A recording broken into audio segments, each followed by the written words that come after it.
Hello, I'm Ben of Board Game Schoolhouse, and this is Gondor Calls for Aid, where you can come to learn how to play Lord of the Rings board games better, I hope. Today we're talking about Journeys in Middle-earth's Boromir. One does not simply walk into Mordor. Yes, one of the most memed characters in the franchise, and one of the most uniquely statted. Boromir has a 4 in might, and rather than having the expected 2 3s and 2 2s and other stats, he gets to have 3 3s, and his only weak stat is the 2 in, fittingly, Wisdom. However, these boosted stats come at the price of being extremely vulnerable to fear. While Boromir probably doesn't really have to worry about physical enemies like orcs, if he faces something like Nazgul, Wights, or the Dark, he may be terrified to death. Thankfully, Boromir's unique ability helps your last stand survivability. Just be cautious about your order of operations when you do it. Specifically, because the damage or fear you suffer from his ability is face up, it may do something terrible like knock out all your inspiration before you've used it. You can, however, just be sure to spend your inspiration before you use his ability to take another face up wound or fear.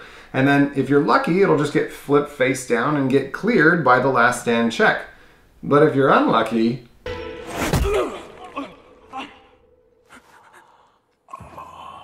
Oh, and he's got a max inspiration of 4. Whatever build you end up using, Boromir is a hero who can deny defeat on repeat when it comes to last stands. But that's enough introduction, after all. Gondor calls for aid! And Board Game Schoolhouse will answer.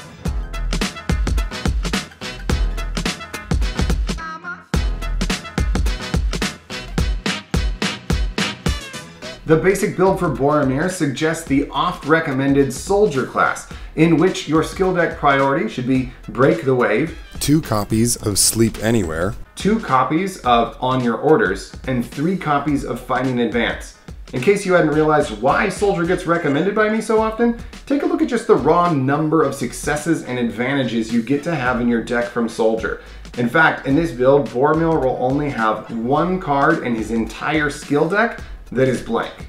For your weapon, start with a sword and upgrade it to the Elf Forged sword. Then, Fate Bender, and finally, Will Carver. In the offhand is, quite appropriately, the Horn. Upgrade it to Gondorian Horn, then Clarion Call. For armor, you start with Plate Armor, and then upgrade it to Iron Hills Plate, and then Defender of the Citadel. This build transforms Boromir into an absolute butcher once his armor brings his might to 5. The strength of men indeed. The Gondorian Captain build is basically an improved version of the basic build. Because Boromir is so susceptible to fear, we're going to use items to boost his fear limit and also give him extra access to guard abilities. Start out with a soldier roll and be sure to pick up copies of Sleep Anywhere, On Your Orders, and 2 copies of Fighting Advance. Then head on over into Captain, since, you know, he's literally a captain of Gondor, and prioritize Master Tactician, Inspiring Presence, Battle Plan, and To Me. Now, while you could still use the sword, I like to recommend the hatchet as it's the only ranged might-based attack in the game. Upgrade it to Wanderer's Hatchet and then Throat Seeker. In the offhand, go Banner, Dunedain Banner, and then Warhaven. For armor, start off with Ringmail, then go Evendim Ringmail, Second Skin, and finally, Dragon Scale. Thematically, I felt it was mandatory to come up with some sort of a build that represents the conflicted and tempted version of Boromir that we see at the end of Fellowship. So I give you Green-Eyed Boromir. Such a little thing. Boromir! While Gondorian Captain is probably the best build of the 3 that I'm going over, I will say that Green-Eyed Boromir is by far my favorite. Start the game off in Pathfinder, where your skill deck priority is just going to be to grab a shortcut so you can teleport around the map. Then, spend the rest of the campaign in Burglar, prioritizing Quick Thinking, What is in my pocket, Hidden Blades, Unseen Strike, Sneaking, and then Self-Sufficient. Boromir smash in this build. Take the hammer and upgrade it to Hollowbolt Hammer, and then Mountain Fall. For armor, since you'll want to be off on your own a bit more in this build and are likely to do a fair bit of tile exploration, I'd go with Travel Garb, upgraded to Greenwood Garb, then Everbloom, and finally, endless road.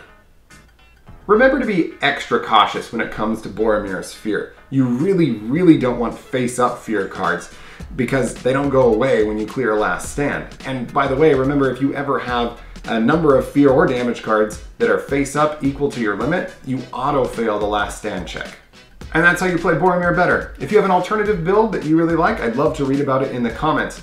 And if you want to reference these and other builds easily, there's a link in the description that you'll want to check out. If you liked the video, please prove it, and subscribe if you're into that sort of thing. I'm Ben of Board Game Schoolhouse, and this has been Gondor Calls for Aid, Boromir. Remember, the shadow deepens, though hope yet endures.